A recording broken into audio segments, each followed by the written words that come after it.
आता आपण बघणार आहोत मंथन परीक्षा इयत्ता 5वी विषय गणित आणि बुद्धिमत्ता चाचणी या विषयातील घटक दिनदर्शिका. दिनदर्शिकेमध्ये एकूण 12 इंग्रजी महिने असतात आणि एकूण 12 मराठी महिने असतात. प्रत्येक महिन्यामध्ये दिवसांची संख्या ही वेगवेगळी असते. इंग्रजी महिन्यांमधील फेब्रुवारी महिन्यात सर्वात कमी म्हणजेच 28 किंवा 29 दिवस असतात. 30 दिवस असलेले एकूण 4 महिने इंग्रजी महिन्यांमध्ये येतात. एप्रिल, जून, सप्टेंबर आणि नोव्हेंबर. हे 4ही महिने लक्षात ठेवण्यासाठी एज्युस्नो हे पॅटर्न लक्षात ठेवायचं आहे. 31 दिवस असलेले महिने एकूण 7 आहेत. फेब्रुवारी महिना आणि एज्युस्नोमधील 4 महिने. असे 5 महिने सोडून जे उरलेले सर्व महिने आहेत, यामध्ये एकूण 31 दिवस असतात. जानेवारी, मार्च, मे, जुलै, ऑगस्ट, ऑक्टोबर आणि डिसेंबर. लीप वर्ष म्हणजे काय? हे आपण पाहूयात. ज्या वर्षाच्या संख्येला 4 ने पूर्ण भाग जातो, ते वर्ष लीप वर्ष म्हणून ओळखले जाते. उदाहरणार्थ 2004 या सालाला जर आपण 4 या संख्येने भाग दिला, तर 4 पंचे 20, 4 शून्य 0 आणि 4 एकम 4. म्हणजेच 2004 ला 4 ने पूर्णपणे भाग जातो. कुठल्याही प्रकारची बाकी उरत नाही, म्हणजेच हे लीप वर्ष आहे. मात्र ज्या शतक वर्षाच्या संख्येला 400 ने पूर्ण भाग जातो, ते वर्ष लीप वर्ष असते. समजा 1600, 1700, 1800, 1900, 2000 या प्रकारचे जर वर्ष असतील, तर त्यांना आपल्याला 400 ने पूर्ण भाग द्यावा लागेल. 1600 आणि 2000 या संख्यांना 400 ने पूर्ण भाग जातो, म्हणजे हे लीप वर्ष आहे. मात्र 1800, 1900, 2100, 2200 यांना 400 ने पूर्ण भाग जात नाही. तर हे लीप वर्ष नाही. तर ही गोष्ट नेहमी लक्षात ठेवायची, की जेव्हा वर्षाची संख्या ही शतक संख्या असेल, तर त्याला 400 ने भाग द्यायचा आहे.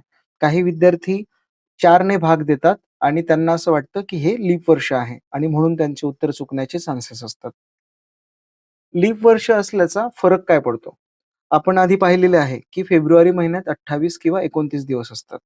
जर वर्ष लीप वर्ष असेल, तर फेब्रुवारी महिन्यात 29 दिवस येतात आणि लीप वर्ष नसेल, तर फेब्रुवारी महिन्यामध्ये एकूण 28 दिवस असतात. त्याच पद्धतीने मराठी महिन्यांमध्ये चैत्र महिना आहे, ज्यावर लीप वर्षाचा परिणाम होतो. जर लीप वर्ष असेल, तर चैत्र महिन्यात 31 दिवस येतात आणि जर लीप वर्ष नसेल, तर चैत्र महिन्यात एकूण 30 दिवस असतात. मराठी महिन्यांमध्ये 31 दिवस असणारे एकूण 5 महिने आहेत. वैशाख पासून तर भाद्रपद येणारे सलग 5 महिने, ज्यामध्ये 31 दिवस असतात. हे 5 महिने लक्षात ठेवण्यासाठी वै ते भा हे पॅटर्न लक्षात ठेवायचं आहे. तसेच 30 दिवस असणारे एकूण 6 महिने आहेत. चैत्र महिना सोडला आणि वैतेभा सोडले, तर उरलेले 6 महिने, ज्यामध्ये 30 दिवस असतात. जर लीप वर्ष असेल, तर एका वर्षात एकूण 366 दिवस असतात. म्हणजेच 52 आठवडे आणि 2 दिवस. जर लीप वर्ष नसेल, तर एका वर्षात एकूण 365 दिवस असतात, ज्यामध्ये 52 आठवडे आणि 1 दिवस येतात.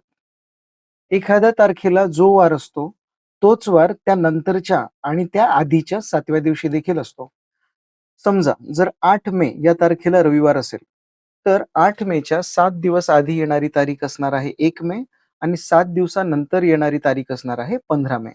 तर 1 मे आणि 15 मे या तारखांना देखील तोच वार असेल, जो 8 मेला होता. काही महत्त्वाची माहिती: एखाद्या महिन्यात 1 तारखेला जो वार येतो, तोच वार त्या महिन्याच्या 29 तारखेला देखील येतो. 2 तारखेला जो वार येतो, तोच वार 30 तारखेला देखील येतो आणि 3 तारखेला जो वार येतो, तोच वार 31 तारखेला देखील येतो. म्हणजे जर 1 तारखेला रविवार असेल, तर 29 तारखेला देखील रविवारच असणार आहे. जर लीप वर्ष नसेल, तर 1 जानेवारीला जो वार येतो, तोच वार 31 डिसेंबरला येतो. म्हणजेच 1 जानेवारीला जर रविवार असेल, तर 31 डिसेंबरला देखील रविवार असेल. मात्र जर लीप वर्ष असेल, तर 1 जानेवारीला जो वार येईल, त्याच्या पुढचा वार 31 डिसेंबरला येईल. म्हणजे जर 1 जानेवारीला रविवार असेल, तर 31 डिसेंबरला सोमवार असणार आहे. प्रत्येक 28 वर्षानंतर तीच दिनदर्शिका येते. अजून महत्त्वाची माहिती: 28 दिवसांचा जर महिना असेल, तर त्यामध्ये असणारे 7ही वार हे 4 वेळा येतात. जर महिना 29 दिवसांचा असेल, तर फक्त 1 तारखेला येणारा वार 5 वेळा येतो आणि बाकी उरलेले सर्व वार 4 वेळा येतात. जर महिना 30 दिवसांचा असेल, तर फक्त 1 आणि 2 तारखेला येणारा वार 5 वेळा येतो आणि बाकी सर्व वार हे 4 वेळा येतात. महिना जर 31 दिवसांचा असेल, तर 1, 2 आणि 3 या तारखेला जे वार असतील ते 5 वेळा येतात आणि बाकी सर्व वार हे 4 वेळा येतात. आता आपण दिनदर्शिकेचे कालमापन शिकूयात. या घटकावर प्रश्न विचारले जात असताना काही ठराविक शब्दांचा वापर केला जातो. ते आपण पाहूयात. दिनांक 2 पासून 4 दिवस मोजल्यास कोणती तारीख येते? आता बघा, प्रश्नामध्ये पासून हा शब्द वापरण्यात आलेला आहे. जेव्हा प्रश्नामध्ये पासून हा शब्द वापरला जातो, तेव्हा दिलेला दिवस देखील आपल्याला मोजायचा असतो. म्हणजेच जर दिनांक 2 पासून आपल्याला 4 दिवस मोजायचे असतील, तर 2 तारीख देखील आपल्याला मोजावी लागेल. तर 4 दिवस कसे येतील? 2, 3, 4 आणि 5. तर आपलं येणारं उत्तर असणार आहे दिनांक 5. दिनांक 2 नंतर 4 दिवस मोजल्यास कोणती तारीख येते? यामध्ये नंतर हा शब्द वापरण्यात आलेला आहे आणि जेव्हा प्रश्नांमध्ये नंतर हा शब्द वापरला जातो, तेव्हा दिलेला दिवस मोजायचा नसतो. म्हणजेच 2 तारीख सोडून आपल्याला दिवस मोजावे लागतील. तर येणारे दिवस असतील दिनांक 3, 4, 5 आणि 6. तर आपलं उत्तर असणार आहे दिनांक 6. दिनांक 2 पासून 4 दिवसांनी कोणती तारीख येईल?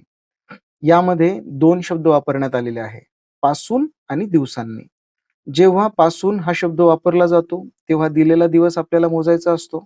मात्र दिवसांनी हा शब्द वापरला असेल, तर येणाऱ्या दिवसाच्या नंतरचा दिवस आपल्याला मोजायचा आहे.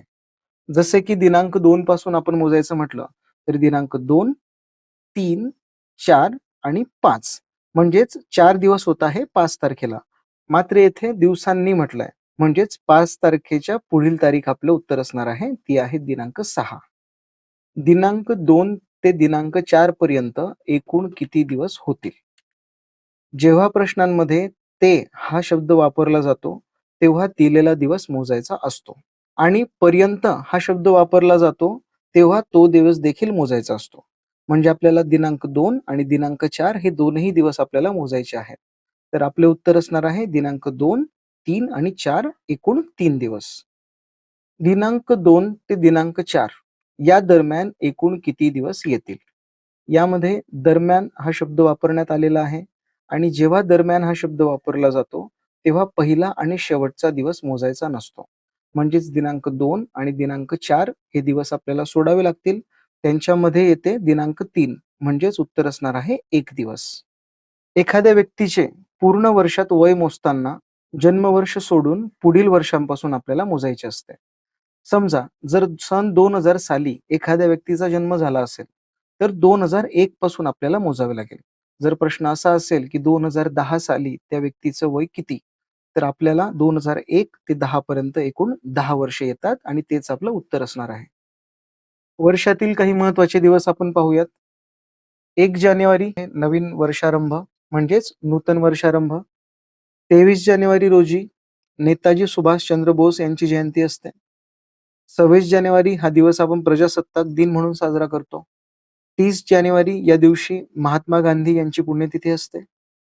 14 एप्रिल या दिवशी डॉक्टर बाबासाहेब आंबेडकर यांची जयंती असते. 1 मे हा दिवस महाराष्ट्र दिन म्हणून साजरा केला जातो. 1 ऑगस्ट या दिवशी लोकमान्य टिळक यांची पुण्यतिथी असते. 9 ऑगस्ट या दिवशी क्रांती दिन आपण साजरा करतो आणि 15 ऑगस्ट या दिवशी स्वातंत्र्य दिन साजरा करतो.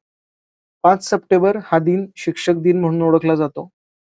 8 सप्टेंबर या दिवशी जागतिक साक्षरता दिन साजरा केला जातो.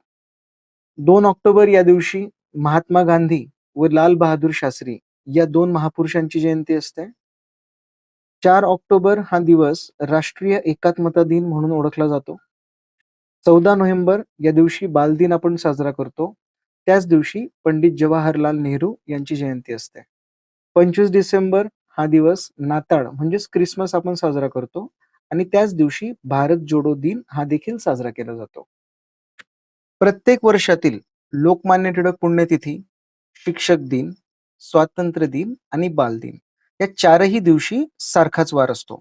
म्हणजे जर लोकमान्य टिळक पुण्यतिथी मंगळवारी असेल, तर शिक्षक दिन, स्वातंत्र्य दिन आणि बालदिन देखील मंगळवारीच येतील.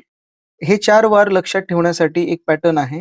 लोटी, शिदी, स्वादी, बादी.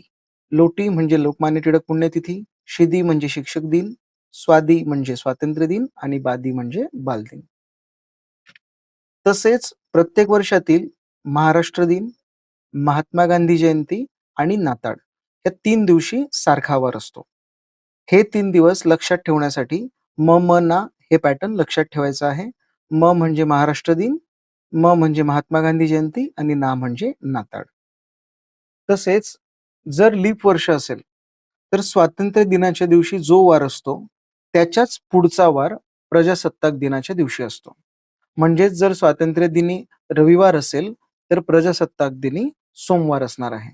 आणि जर लीप वर्ष नसेल, तर स्वातंत्र्य दिनी जो वार येईल, त्यालगतचा एक वार सोडून त्याच्या पुढील वार प्रजासत्ताक दिनी येईल. म्हणजे जर स्वातंत्र्य दिन रविवारी असेल, तर प्रजासत्ताक दिन हा मंगळवारी येईल. प्रत्येक महिन्याच्या त्याच तारखेस तोच वार येणारे महिने. जर लीप वर्ष असेल, तर जानेवारी, एप्रिल आणि जुलै या 3ही महिन्यांच्या तारखांना येणारे वार हे सारखे असतात. म्हणजे जर 1 जानेवारीला रविवार असेल, तर 1 एप्रिल आणि 1 जुलै यांना सुद्धा रविवार असणार आहे.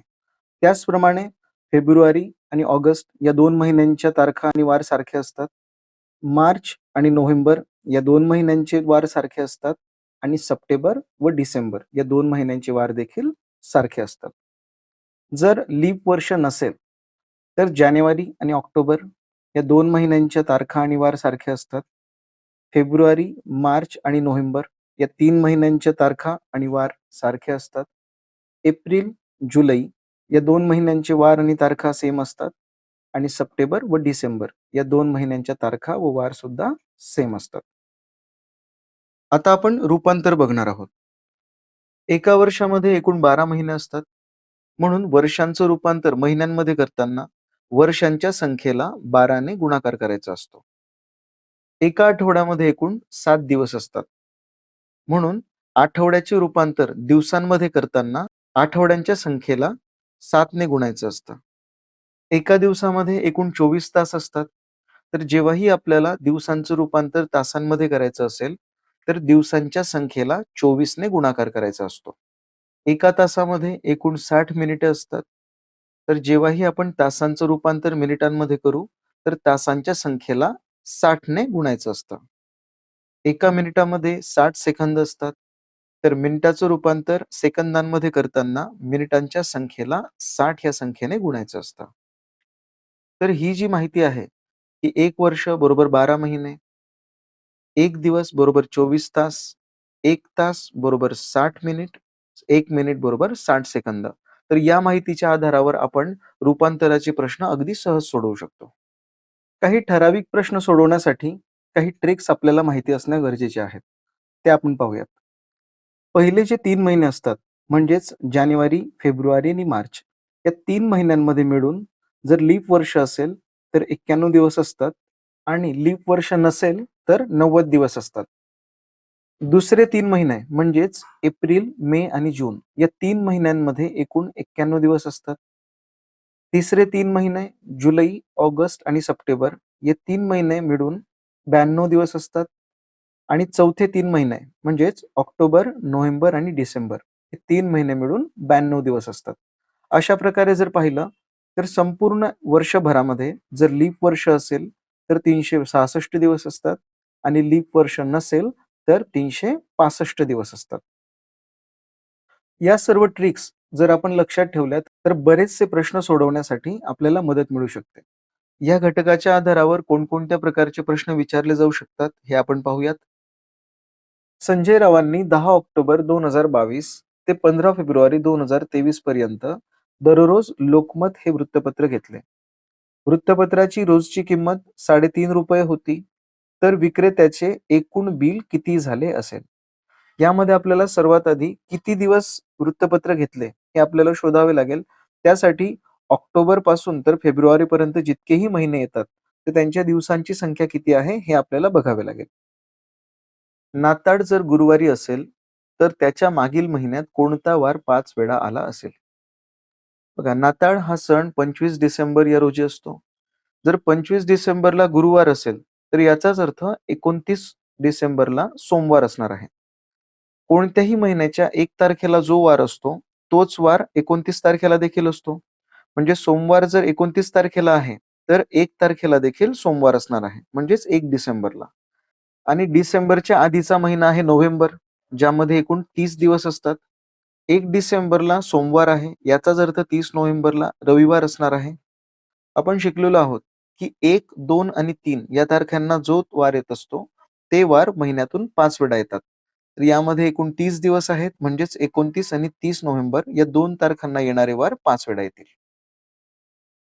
4.5 वर्षे 12 महिने म्हणजे किती वर्षे किती महिने? 7 एप्रिलला गुरुवार असल्यास त्या महिन्यात कोणता वार 5 वेळा येईल? एप्रिल महिन्यात किती दिवस असतात हे आपल्याला आधी बघायचं आहे. यावरून आपल्याला कळेल की कोणकोणत्या तारखांना येणारे वार 5 वेळा येतील. 525 तास म्हणजे किती दिवस? एका दिवसामध्ये एकूण 24 तास असतात, हे आपण शिकलेलो आहोत. तर आता 525 म्हणजे 525 या तासांना आपल्याला 24 ने भाग द्यायचा आहे. जो भागाकार येईल ती दिवसांची संख्या असणार आहे आणि जी बाकी उरेल ते तासांची संख्या असणार आहे. 5 मेला रविवार असेल, तर त्या महिन्याच्या शेवटच्या दिवशी कोणता वार असेल? मे महिन्यामध्ये एकूण 31 दिवस असतात आणि 3 तारखेला जो वार येतो, तोच वार 31 तारखेला येत असतो. तर 5 मेला जर रविवार असेल, तर 3 मेला असणार आहे शुक्रवार आणि तोच वार 31 तारखेला देखील असेल. एका वर्षाचा बालदिन शनिवारी येतो. तर स्वातंत्र्य दिन कोणत्या वारी येईल? लोटी, शिदी, स्वादी, बादी हा पॅटर्न आपण शिकलेलो आहोत. त्यावरून तुम्हाला लगेच याचं उत्तर येणार आहे. शिक्षक दिनापासून 24 दिवस रजेवर गेलेल्या पाटील सरांना कोणत्या तारखेला शाळेत हजर व्हावे लागेल? शिक्षक दिन कधी असतो? तर 5 सप्टेंबर. येथे आपल्याला पासून हा शब्द वापरण्यात आलेला आहे. जेव्हा पासून हा शब्द प्रश्नामध्ये येतो, तर तो दिवस देखील आपल्याला पकडायचा असतो. म्हणजेच 5 सप्टेंबर पासून आपल्याला 24 दिवस मोजायचे आहेत. 1990 साली जन्म झालेल्या कुसुमला 2010 साली वयाची किती वर्षे पूर्ण होतील? कधीही वय मोजताना जन्माचे जे वर्ष असते ते पकडायचे नसते. यावरून तुम्हाला उत्तर मिळेल. 26 जानेवारी 2020 साली साजरा होणारा प्रजासत्ताक दिन हा भारताचा कितवा प्रजासत्ताक दिन असेल?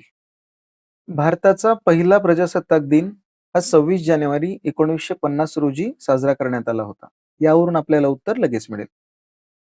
कोणत्या तारखेला जन्म झालेल्या व्यक्तीचा वाढदिवस दर 4 वर्षांनी येतो? या प्रश्नाचा लीप वर्ष या संज्ञेशी संबंध आहे. लोकमान्य टिळक पुण्यतिथी गुरुवारी आल्यास क्रांतिदिन कोणत्या वारी येईल? या प्रश्नाचं उत्तर आपल्याला माहित असण्यासाठी दोन्हीही दिवसांच्या तारखा आपल्याला लक्षात असणं गरजेचं आहे. एका घड्याळात 6 ठोके होण्यास अर्धा मिनिट वेळ लागतो. तर 15 ठोके होण्यास किती सेकंद लागतील? 1 मिनिट म्हणजेच 60 सेकंद, अर्धा मिनिट म्हणजे 30 सेकंद. 30 सेकंदांमध्ये 6 ठोके वाजतात. म्हणून आपल्याला 30 या संख्येला 6 ने भाग द्यावा लागेल. उत्तर येत आहे 5 सेकंद. म्हणजेच 1 ठोका होण्यास 5 सेकंद लागतात. तर 15 ठोके होण्यास किती सेकंद लागतील याचं उत्तर कमेंट बॉक्समध्ये लिहायचं आहे. भावेश आणि तेजू यांच्या वयातील फरक 5 वर्ष आहे. तर 5 वर्षानंतर त्यांच्या वयात फरक किती असेल? बघा हा ट्रिक क्वेश्चन आहे. वयातील फरक हा कधीच बदलत नसतो. 5 वर्षानंतर देखील दोघांच्या वयातील फरक हा तितकाच असेल आणि 10 वर्षांनी देखील तितकाच असेल. गटात न बसणारे पद ओळखा. या पद्धतीमध्ये बऱ्याचदा महिन्यांमध्ये असणाऱ्या दिवसांच्या संख्येवर आधारित हा प्रश्न असतो. 2 जानेवारी 2011 ला गुरुवारी प्रशांतचा वाढदिवस होता. तर त्याचा पुढचा वाढदिवस कोणत्या वारी येईल? आरती लीनापेक्षा 3 दिवसांनी मोठी आहे. लीनाचा जन्म शनिवारी झाला असेल, तर आरतीचा जन्म कोणत्या वारी झाला असेल? आरती लीनापेक्षा मोठी आहे. म्हणजेच आरतीचा जन्म हा लीनाच्या आधी झालेला आहे. या प्रश्नांव्यतिरिक्त जर अजून काही प्रश्न असतील, ज्यांच्या उत्तरांमध्ये तुम्हाला अडचण येत असेल, तर ते प्रश्न तुम्ही कमेंट बॉक्समध्ये लिहू शकतात. आणि सोबतच अशाच प्रकारच्या वेगवेगळ्या घटकांवर आधारित व्हिडिओ देखील चॅनलवर अपलोड करण्यात येत आहेत. तर हे व्हिडिओ आपल्यापर्यंत लवकरात लवकर पोहोचावे म्हणून चॅनलला सबस्क्राईब करा आणि बेल आयकॉनवर क्लिक करा. भेटूयात पुढील व्हिडिओमध्ये.